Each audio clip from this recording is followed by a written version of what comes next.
Hello guys, मेरा नाम आदित्य कुमार है और आप देख रहे हैं अपने YouTube channel the way of success. तो दोस्तों, आज के इस क्लास में हम लोग क्लास 10 का ह्यूमन ब्रेन को रिवाइज करेंगे, क्योंकि कल भी हमने रिवीजन टाइम वाले जो क्लास था हम लोग का, जो हमने कल अपलोड किया था, उस वीडियो में भी हमने ह्यूमन ब्रेन के बारे में थोड़ा सा जाना था। उसमें कुछ और चीज़ छोटा सा बचा, उसको हम लोग कवर करते हैं और फिर हम लोग प्लांट्स में कैसे कंट्रोल एंड कोऑर्डिनेशन होता है वो चीज़ को समझेंगे ईजिली। तो वीडियो को स्टार्ट करते हैं। तो अब वीडियो तक एंड तक जरूर बने रहिएगा। तो अपना टॉपिक है कि how are these tissues protected. ये ब्रेन से रिलेटेड है। इसमें कह रहा है कि जो ब्रेन होता है और जो स्पाइनल कॉर्ड होता है, जो नर्वस सिस्टम से कनेक्टेड होता है, जो सीएनएस के अंदर आते हैं, उन्हें हम लोग प्रोटेक्ट कैसे करते हैं। तो जान लीजिए, जो ब्रेन होता है वो एक बोनी बॉक्स है ना, एक खोपड़ी के अंदर भरा हुआ रहता है। ठीक है, इसी बॉक्स में फिट रहता है और उसमें ना है ना fluid filled balloon like structure type का जो जिसमें एक वैसा फ्लूइड जो बबल्स टाइप का होता है, उसमें वो प्रेजेंट होता है, वो उसको प्रोटेक्ट करता है। ठीक है, वो जो बॉनी बॉक्स में उसमें वो रहता है, जिसका नाम है सेरिब्रोस्पाइनल फ्लूइड। और ये जो फ्लूइड है यही ब्रेन को प्रोटेक्ट करता है, शॉक एब्जॉर्ब करता है। जिसके हम लोग ब्रेन में चोट लग गया, ठीक है, तो वो चोट का जो सॉक्स जो बनेगा ना, उस सॉक्स को एब्जॉर्ब कर ले, जिससे दर्द हमें कम होता है ब्रेन में। तो ये कौन कर पाता है? ये कर पाता है सेरिब्रोस्पाइनल फ्लूइड। ठीक है दोस्तों, यहाँ तक हमने कर लिया। और जो वही वर्टिबल कॉलम जो होता है, ये बैकबोन है, यानी हमारे स्पाइनल कॉर्ड को प्रोटेक्ट करता है। वर्टिबल कॉलम बोलिए चाहे बैकबोन बोलिए, किसको प्रोटेक्ट करता है? स्पाइनल कॉर्ड को। ठीक है, ये सब चीज़ हो गया है ना। फिर कह रहा है कि कैसे नर्वस टिश्यू सेक्शन को कॉज कर पाते हैं, है ना। तो नॉर्मली हम इसको पढ़ चुका है ना कि जो नर्व इम्पल्स है वो मसल्स तक जाता है ना, और मसल फाइबर उसके चलते मूव कर पाता है। इसको ना कॉन्ट्रैक्टाइल प्रोटीन कहते हैं, उसकी मदद से ये हो पाता है। जो मसल्स होते हैं वो अपना शेप चेंज कर लेते हैं ना, है ना। जैसे कि यहाँ पे हाथ है तो मुझे इसको हिलाना है, तो ऐसे था, तो अपने ऐसे चेंज करके इसको हटा लिया मैंने और ऐसे हटा लिया। मतलब जो भी, जैसे कि यहाँ पे कोई गर्म चीज़, सपोज यहाँ पे कोई गर्म चीज़ मैंने इसको टच किया तो ये मेरा हाथ ऐसे कॉन्ट्रैक्ट किया और तब हटा पीछे।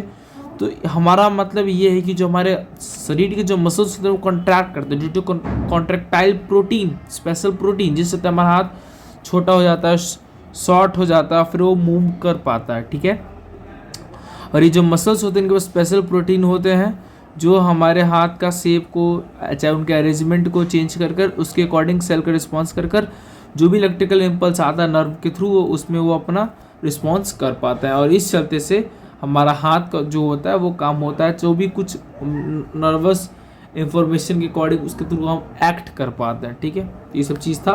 तो यहाँ तक हमने ह्यूमन ब्रेन को इजीली समझ लिया। ह्यूमन ब्रेन किससे प्रोटेक्ट होता है? ड्यू टू सेरिब्रोस्पाइनल फ्लूइड से। ठीक है, अब लोग नेक्स्ट देखते हैं कोऑर्डिनेशन इन प्लांट्स। ठीक है, कोऑर्डिनेशन प्लांट्स क्या होता है? ठीक है, तो बहुत ईजी है ना, आपको बताने की जरूरत तो नहीं है, आप लोग कर सकते हो।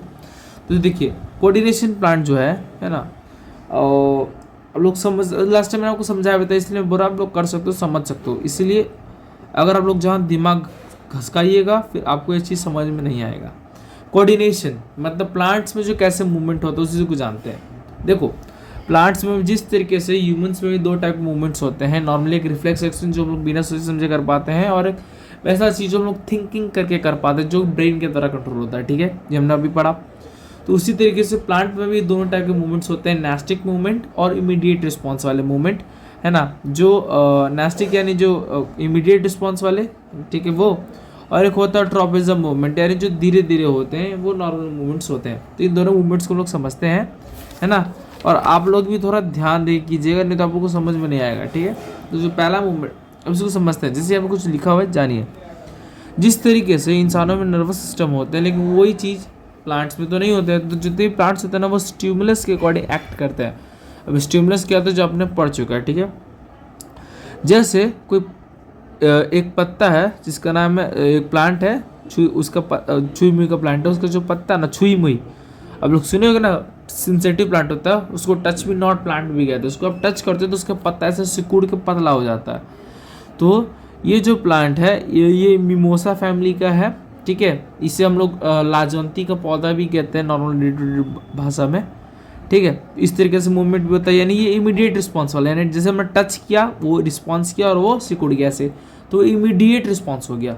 और जैसे कोई बीज से जब कोई रूट उगता है, चाहे उसके स्टेम्स उगते हैं, वो ग्रो करता है, तो वो धीरे धीरे होता है, क्योंकि एक समय बाद एक लगातार ही तुरंत ही तो कोई प्लांट ग्रो तो नहीं कर सकता।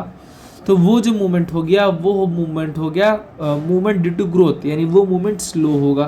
तो प्लांट में नॉर्मली दो टाइप का मूवमेंट, कौन कौन सा? एक हो गया नास्टिक मूवमेंट, है ना, जिसे इमीडिएट मूवमेंट कहते हैं, और दूसरा हो गया हमारा एक वैसा रिस्पॉन्स जो ग्रोथ पे बेस्ड होता है। तो in movement based on growth, ठीक है, चाहे ड्यू टू ग्रोथ। तो इस टाइप के दो मूवमेंट्स होते हैं। अब इन दोनों को हम लोग इजीली समझने का प्रयास करते हैं, तो आप लोग भी ध्यान दीजिएगा।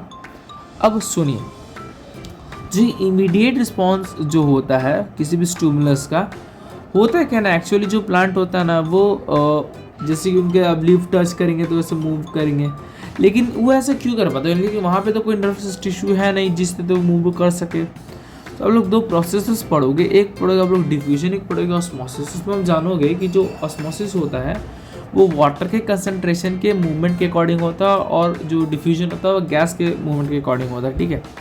और ये जो दोनों प्रोसेस होता है, ये दोनों प्रोसेस हेल्प करते हैं प्लांट को एज ए मूव करने के लिए।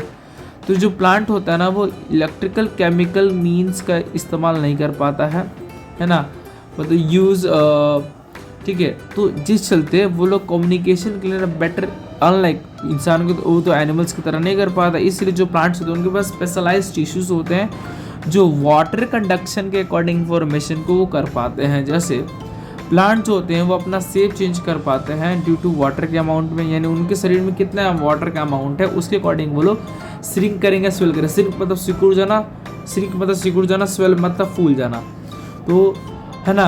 तो जितना वाटर के अमाउंट से वो लोग अपना कंट्रोल कोऑर्डिनेशन कर पाते हैं, अपना मूवमेंट कर पाते हैं, है ना, वो अपना शेप चेंज कर पाते हैं। जो भी चीज़ें अगर ज़्यादा पानी मिलेगा तो न्यूट्रिशन इसके अंदर ज़्यादा हुआ तो उसके अकॉर्डिंग वो अपना स्वेल करेंगे, यानी ग्रोथ दिखाएंगे।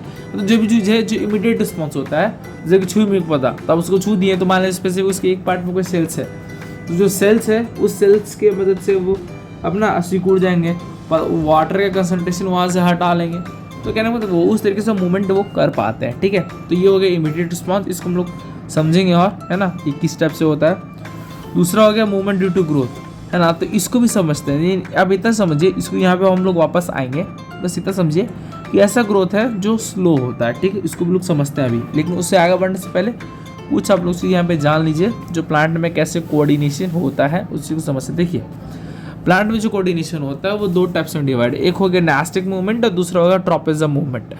ट्रॉपिज्म वाले कुछ और होते हैं, ये नास्टिक वाले कुछ और होते हैं। नास्टिक वाला मूवमेंट होता है क्विक रिस्पॉन्स होता है, वो इंडिपेंडेंट होता है, मतलब वो ग्रोथ से इंडिपेंडेंट है, ग्रोथ से रिलेटेड वो नहीं है। उसमें सेलुलर चेंजेस होते हैं, जैसे पता है ना अभी पत्ते के सेल में जो वाटर कंसंट्रेशन है उसमें बदलाव आने से मूवमेंट होता है। दूसरा चीज़ इन टर्जर प्रेशर, यानी वाटर प्रेशर से जो मूवमेंट होता है वो। और ये जो ट्रॉपिज्म मूवमेंट होता है ये ग्रोथ रिलेटेड होता है, ग्रोथ पे डिपेंडेंट होता है, ठीक है। इसके लिए प्लांट का हार्मोन रिस्पॉन्सिबल होता है, और डायरेक्शनल ग्रोथ यानी ट्रॉपिज्म मतलब वो होता है, जरूरी होता है। जैसे इसमें कुछ ट्रॉपिज्म्स हैं, जैसे कि थिग्मोट्रॉपिज्म, फोटोट्रॉपिज्म, जियोट्रॉपिज्म, हाइड्रोट्रॉपिज्म, कैमोट्रॉपिज्म। ये ट्रॉपिज्म्स की मदद से प्लांट मूवमेंट कर पाता है। जो स्लो प्रोसेस होता है ये ग्रोथ के ऊपर डिपेंडेंट है, ठीक है। यहाँ तक आपने समझा। अब जरा हम लोग आगे देखते हैं इसको। अब होता क्या है ना, जैसे कुछ जैसे पहला ट्रॉपिज्म तो थिग्मोट्रॉपिज्म, तो ये पांचों ट्रॉपिज्म को समझना जरूरी है। तो पहला ट्रॉपिज्म हम लोग समझते हैं। तो जैसे कुछ प्लांट्स होते हैं जैसे कि पी प्लांट, ये जो प्लांट्स होते हैं ना ये फेंसेस के ऊपर, है ना, चाहे किसी के दीवार पर, चाहे किसी के सहारे ऊपर चढ़ जाता है, ठीक है।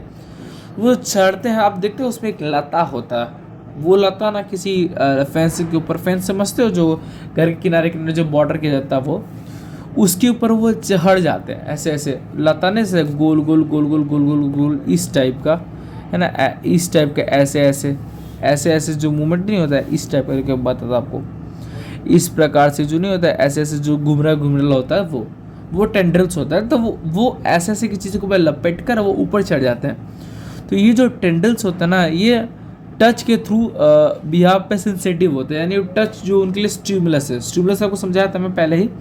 स्टिमुलस होता है, एक बार और समझाता हूँ, एक वैसा चीज़ जिसके बिहाव पर हमको उससे इंफॉर्मेशन मिले, जैसे कि आप किसी गर्म चीज़ को टच कर रहे हो तो उससे आपको इन्फॉर्मेशन, ये गर्म है हाथ हटा लेना चाहिए, उससे इन्फॉर्मेशन हमको तो मिल रहा है ना हमारे शरीर के लिए, तो वो हमारे लिए इन्फॉर्मेशन होगा जिसके अकॉर्डिंग हम लोग एक्ट कर पाते हैं। उसी तरीके से वो जो टच है उस पी प्लांट के लिए वो इन्फॉर्मेशन है, उसके बिहार पर वो मूवमेंट कर पा रहा है कि उसको ऊपर चढ़ना है कि क्या करना है, ठीक है।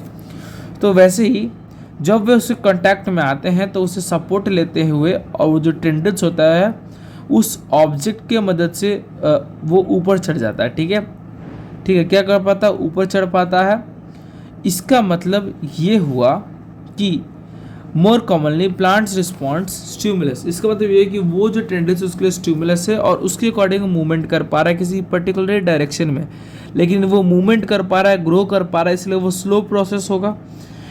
मतलब और वो जिस दिशा में टेंडेंसी चढ़ेगा, वो जिस दिशा में वो ऑब्जेक्ट होगा वो उसी दिशा में वो ग्रो करेगा, यानी वो डायरेक्शनल होगा, यूनि डायरेक्शनल नहीं होगा, ठीक है। इसका मतलब ये हुआ कि प्लांट मूव कर पाता है उसी डायरेक्शन में due to tendrils which tropism, thigmotropism, यानी थिग्मोट्रोपिज्म वैसा ट्रोपिज्म होता है जो टच के मदद से हो पाता है ना, समझ रहे हो। और वो कौन कर पाता है, पी प्लांट का टेंड्रिल्स, जो टेंड्रिल्स जो है वो टच के माध्यम से मूवमेंट कर पाता है, और यही जो मूवमेंट है, यही जो ग्रोथ है, जो ग्रोथ रिलेटेड मूवमेंट है, यही थिग्मोट्रोपिज्म कहलाता है। और ये स्लो प्रोसेस होगा क्योंकि ये ग्रोथ रिलेटेड है। नेक्स्ट ट्रोपिज्म जो है, इसके बाद सब इजी है, थोड़ा कॉम्प्लेक्स मानता हूँ होगा थोड़ा समझने में, लेकिन आप एक दो बार बैक करके पॉज करके चाहे बैक करके एक बार पढ़िए, समझिए, आपको समझ में आ जाएगा। नेक्स्ट है हमारा फोटोट्रोपिज्म। अब यहाँ पे एक्टिविटी आपको करना चाहिए, आपको इस तरह का आपको क्लोनिकल फ्लास्क लेना है, ठीक है, विथ वाटर, और इसमें आपको कोई पौधा रख के आपको ना खिड़की खोल करके सनलाइट के सामने रख देना है। और किसी भी पौधा को जीवित रखने के सानलाइट चाहिए क्योंकि वो फोटोसिंथेसिस करता है। तो देखिए होता क्या है ना कि जो लाइट आएगा ना, तो कुछ दिनों बाद आप नोटिस करेंगे जो शूट है ना, ये शूट ये लाइट की तरह बेंड हो जाएगा। आप करके देखिएगा, एक दो दिन रखिएगा, ठीक है। तो अब जैसे ही देखिएगा ये जो लाइट के प्रति क्या हुआ है, बेंड हो गया उसके तरफ, इसका मतलब फोटो यानी वो लाइट के तरफ थ्रू बेंड हुआ है, यानी उसे आश्रित है, उस पर डिपेंडेंट है, और भोजन में तब ना वो ग्रो करेगा। तो इसका मतलब ये जो मूवमेंट है ये ग्रोथ रिलेटेड है, इसलिए स्लो होगा, और ये लाइट की तरफ झुका, इसलिए इसको फोटोट्रोपिज्म हम लोग कहते हैं। कौन सा ट्रोपिज्म, फोटोट्रोपिज्म। और ये जो स्टेम है, ये जो पत्ते हैं, किसकी तरफ झुके हुए हैं, लाइट की तरफ, इसलिए इसको हम लोग कहते हैं पॉजिटिव फोटोट्रोपिज्म। और ये जिसका जो जड़ है ये क्या है, जो लाइट के दूसरे तरफ है ना, इसलिए इसको हम लोग कहते हैं निगेटिव फोटोट्रोपिज्म। समझ गए। तो इस तरीके से प्रोसेस होता है। तो दूसरा ट्रोपिज्म हो गया। तीसरा ट्रोपिज्म है ग्रेविटी फोटोट्रोपिज्म। हमें पता है कि जो पानी होता है वो जमीन के नीचे होता है, अर्थ से है ना, पानी के अंदर रहता है, उससे फिर वो पानी के अलावा उसका जड़, न्यूट्रिशन, ये सब सोखता है जमीन से। तो जब जड़ जमीन के नीचे है तो वो हो गया पॉजिटिव जियोट्रोपिज्म, उसको कहेंगे, जो ग्रेविटी के बेस पर होता है। और दूसरा ये ग्रेविटी के तरफ ना होकर के ऊपर की ओर, यानी सनलाइट की तरफ इशारा करा, जहाँ से रोशनी आ रही है, तो इसलिए हो जाएगा नेगेटिवली जियोट्रोपिज्म। तो आपका 3 हो गया, 2 और बचा हुआ है, एक है फोटोट्रोपिज्म, एक है कैमोट्रोपिज्म, एक है फोटोट्रोपिज्म। तो कैमोट्रोपिज्म को भी हम लोग और इजी कर देते हैं।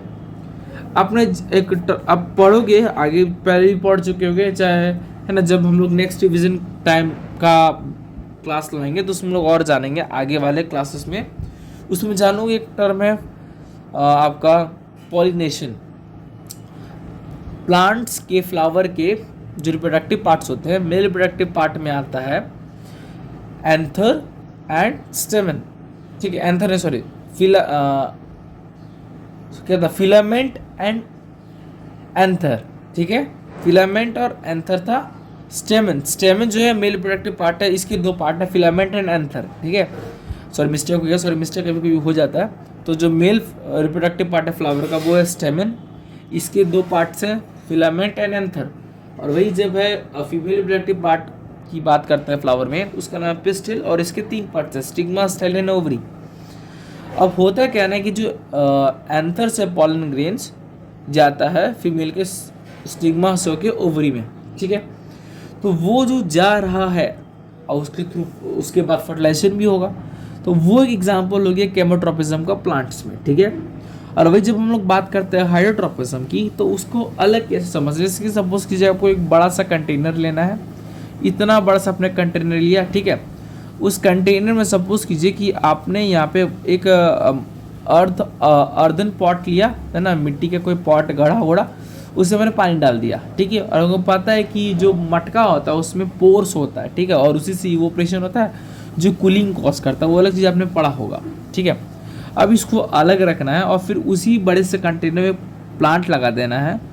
और तो आप देखिएगा जब प्लांट लगा देने के बाद कुछ दिनों बाद आप लोग उसको उखाड़िएगा उस प्लांट को, तो उसको जो जड़ होगा ना, वो जहाँ पे जो जल था उसके तरफ आकर्षित हो, क्योंकि उसमें से अच्छी तरह से पानी नमी निकलेगी, तो और उसी नमी से प्लांट को तो पानी चाहिए, तो जीवित रहने के, तो वो पानी को सोखेगा वो।